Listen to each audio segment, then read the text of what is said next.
السلام علیکم۔ ایک ریاست اگر پولیٹیکل انسٹیبلٹیز مطلب سیاسی بحران کا شکار ہو تو وہ ریاست نہیں بچتی۔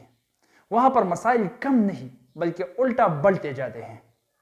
پاکستان بھی ہم کو پتا ہے کہ شروع سے ہی مختلف جگہ بارہا پولیٹیکل انسٹیبلٹیز کا شکار رہا ہے۔ اب پاکستان کہ ان پولیٹیکل سٹیبلٹیز کے سب سے بڑی وجہوں میں سے ایک وجہ میں آج آپ کو پاکستان ہسٹری کے چیپٹر نمبر 1 میں بتاؤں گا، جس کی وجہ سے پاکستان بارہا مختلف بڑے مسائل کا شکار ہو رہا ہے۔ دیکھو، یورپ میں جب ایڈولف ہٹلر نے جنم لے لیا، اس کا رائز ہو گیا، وہ ایک پاورفل ڈکٹیٹر بن گیا، ورلڈ وار 2 اسی کی وجہ سے سٹارٹ ہو گئی۔ اس پر ہم لیکچر آلریڈی ریکارڈ کر چکے ہیں۔ تو وہاں پر الائیڈ فورسز سے جب ہٹلر کا ٹکر اس کا سامنا کرنا پڑا اس کو، تو الائیڈ فورسز کا برٹش امپائر وہاں پر کمزور ہوتا جا رہا تھا۔ جب برٹش امپائر کو پتہ لگ گیا کہ میں بہت کمزور ہو چکا ہوں، تو ورلڈ وار 2 کے بعد اس نے ارادہ کیا کہ برصغیر پاک و ہند کو، سب کانٹیننٹ انڈو پاک کو چھوڑنا پڑے گا، اپنے پنجے یہاں سے نکالنا پڑیں گے۔ تو جب برٹش امپائر، برٹش رول ختم ہو رہا تھا، تو وہاں پر مسلمانوں نے، جو کہ برصغیر پاک و ہند کے مسلمان تھے، اکثریت نے یہ سوچا کہ کیوں نہ ہم اپنے لیے ایک الگ ریاست بنائیں، ایک الگ ملک بنائیں، جہاں پر اسلامک قوانین ہو، جہاں پر بالادستی قانون کی ہو، جہاں پر اقتدار اعلیٰ اللہ تعالیٰ کو حاصل ہو، جہاں پر شرعی اصولوں کے مطابق ہم زندگی گزار سکتے ہوں۔ اس کے لیے مسلمانوں نے تگودو پہلے سے ہی شروع کی تھی۔ علامہ محمد اقبال، محمد علی جناح سب سے بڑھ چڑھ کر یہاں پر ہم کو نظر آئیں گے۔ تو محمد علی جناح کے ان گریٹ سروسز کی وجہ سے، ان خدمات کی وجہ سے، جب برٹش امپائر بالآخر یہاں سے نکل رہی تھی، تو 14 اگست 1947 کو یہ بٹوارہ ہو گیا، یہ تقسیم ہو گیا۔ پاکستان جو کہ مسلم میجارٹی کنٹری تھا، وہ وجود میں آ گیا۔ ہندو میجارٹی کنٹری رہ گیا انڈیا، تو یہ دونوں الگ ہو گئے۔ اب پاکستان کا سب سے پاورفل کیرسمیٹک لیڈر جو سب سے زیادہ لوگوں کو پسند تھا، محمد علی جناح، وہ پاکستان کا گورنر جنرل بن گیا۔ لیاقت علی خان پاکستان کا پرائم منسٹر بن گیا۔ تو سب سے پہلا پرائم منسٹر پاکستان کا لیاقت علی خان ہی ہے۔ اب یہی وہ غلطی تھی جہاں سے پاور امبیلنس ہونا شروع ہوا اور پولیٹیکل انسٹیبلٹیز نے جنم لے لیا، جو آج تک پاکستان میں کسی نہ کسی شکل میں چلتے آ رہے ہیں۔ کیسے یہ غلطی تھی؟ دیکھو، پاکستان جب وجود میں آ گیا تو مختلف مسائل کا شکار تھا، مختلف مسائل کو یہ فیس کر رہا تھا۔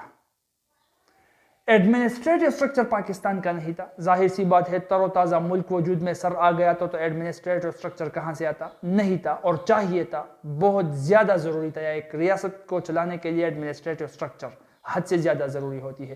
سونے پہ سہاگا یہ کہ ایک ایسا تر و تازہ ملک جو وجود میں آ گیا تھا، وہاں پر سب سے بڑا سوشل مسئلہ یہ آیا کہ یہ ملک ایک تو معاشی لحاظ سے بہت زیادہ کمزور تھا، اور اوپر سے 6,50,000 مہاجرین وہاں سے ہجرت کر کے مسلمان، ظاہر سی بات ہے مسلمانوں کے لیے یہ ملک بنا تھا، تو مسلمان وہاں سے ریفیوجیز کی شکل میں 6,50,000 کی تعداد میں آ گئے۔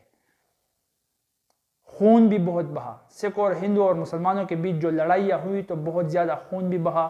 ٹرین کے اندر پورے ٹرین مسلمانوں کو قتل کر دیا گیا، ان کا خون بہت ظلم کے ساتھ بہایا گیا۔ لیکن کیسے بھی کر کے 6,50,000 کی تعداد میں مسلمان یہاں پر پہنچ گئے۔ اب معاشی لحاظ سے کمزور ملک ان کو ضروریات اگر پرووائڈ کرتا تو کیسے کرتا؟ ان کی بیسک نیسیسٹیز، زندگی کے بیسک ضروریات، ان کو فیسیلیٹیز پرووائڈ کرنا، ان کو جگہ دینا مشکل تھا۔ اور معاشی اکنامک سسٹم کا، معاشی نظام کا یہ حال تھا کہ پاکستان کو جو ایسٹس ملنے تھے برٹش امپائر کی طرف سے، وہ صرف 75 کروڑ ملنے تھے، اور ان 75 کروڑ میں بھی صرف 50 کروڑ پاکستان کو مل گئے۔ 75 کروڑ میں سے صرف 50 کروڑ پاکستان کو مل گئے، باقی 25 کروڑ انڈیا نے نہیں دی۔ پھر گاندھی جی کی خدمات کی وجہ سے، بارہا اس کے کہنے کی وجہ سے 25 میں سے 20 کروڑ مل گئے، پھر بھی 5 کروڑ رہ گئے، اور یہ بھی اس ملک کو جو معاشی لحاظ سے کمزور تھا۔ تو سب سے بڑا مسئلہ پاکستان کے اندر چل رہا تھا، پاکستان اس بڑے پرابلم کو فیس کر رہا تھا۔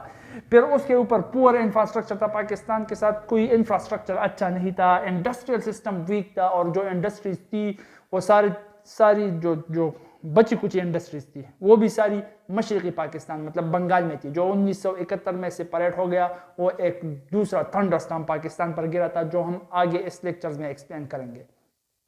بینکنگ سسٹم پاکستان کا نہیں تھا. 1 جولائی 1948 کو تو پاکستان کا اسٹیٹ بینک وجود میں آ گیا تھا, یاد رکھنا اپنے ساتھ. انٹرنیشنل ٹریڈ پاکستان کا نہیں تھا, کوئی ڈپلومیٹک ریلیشنز نہیں تھی. اور سب سے بڑا مسئلہ ایک ریاست کو چلانے کے لیے اس میں لکھا ہوا ایک آئین, ایک قانون ہوتا ہے, کانسٹیٹیوشن ہوتا ہے. اور پولیٹیکل سب سے بڑا مسئلہ یہی تھا کہ پاکستان ابھی وجود میں آیا تھا تو آئین کہاں سے آئے. تو پاکستان نے عارضی طور پر 1935 کا ایکٹ لاگو کیا جو کہ انگریز کا بنایا ہوا قانون تھا. اور اس کے بعد وہ پانی کا مسئلہ بھی تھا جو بیاس راوی ستلج, پھر انڈیا کو وہ دریا مل گئے اور چناب جہلم انڈس پاکستان کو مل گئے. اور وہ فیصلہ ورلڈ بینک نے, وہ ٹریٹی جو تھا انڈس رائیور ٹریٹی 1960 میں, وہ مسئلہ تو حل ہو گیا, ورلڈ بینک نے حل کر دیا. اس پر بھی ڈیٹیل لیکچر موجود ہے, آپ دیکھ چکے ہو. تو اتنے مسائل سے پاکستان دو چار تھا. اب ان مسائل کا حل جو ایک ملک کو پھر مضبوط کر سکتا ہے اگر وہ مسائل حل کر سکے, تو ان مسائل کا حل یہ تھا کہ سب سے اسٹرانگ لیڈر جو سارے لوگوں کو اکٹھا کر سکتا ہے اور ایک پاورفل یونین, ایک پاورفل کنٹری بنا سکتا ہے, وہ سب سے پاورفل شخص, سب سے پاورفل پوسٹ سنبھالے گا اس ملک کا. یہی نہیں ہوا. سب سے پاورفل لیڈر جس کو سب لوگ پسند کرتے تھے, جس کی وجہ سے سب لوگ اکٹھے ہو سکتے تھے ایک پیج پر, وہی پاورفل شخص محمد علی جناح نے سب سے پاورفل پوسٹ پرائم منسٹر کو سنبھالا ہی نہیں. وہی سیٹ اس نے اپنے ایک ماتحت لیاقت علی خان کو حوالے کر دیا اور خود گورنر جنرل بن گیا. تو یہاں سے سر پاور امبیلنس شروع ہو گیا. پاورفل پرسن, لو پاورفل پوسٹ, لو پاورفل پرسنالٹی, سب سے پاورفل پوسٹ. تو یہ پاور امبیلنس اس کو ہم کہتے ہیں. اور یہی ایک وجہ تھی جہاں سے پاکستان کے اندر پولیٹیکل انسٹیبلٹیز نے جنم لینا شروع کر دیا, کیونکہ اس پاورفل شخصیت کو مسائل حل کرنے کے لیے جو ان کے آرڈرز تھے وہ بجا نہیں لیے جا سکتے تھے. اس کے اوپر بھی سر کچھ رول برٹش امپائر کا بھی تھا. وہ کیسے؟ برٹش امپائر کا جھکاؤ تھوڑا سا ہندوؤں کی طرف تھا. وہ آپ کو پتہ لگ سکتا ہے کہ جب باؤنڈری کمیشن پاکستان اور انڈیا کے باؤنڈریز کو منعقد کر رہے تھے, ان کو کنفرم کر رہے تھے, تو باؤنڈری کمیشن کا جو ہیڈ تھا سائرل ریڈ کلف, اس نے جو ناانصافیاں کی اس سے آپ اندازہ لگا سکتے ہو. اب اس نے کون سی ناانصافیاں کی یہ ہم نیکسٹ لیکچر میں جانیں گے. جزاکم اللہ خیر.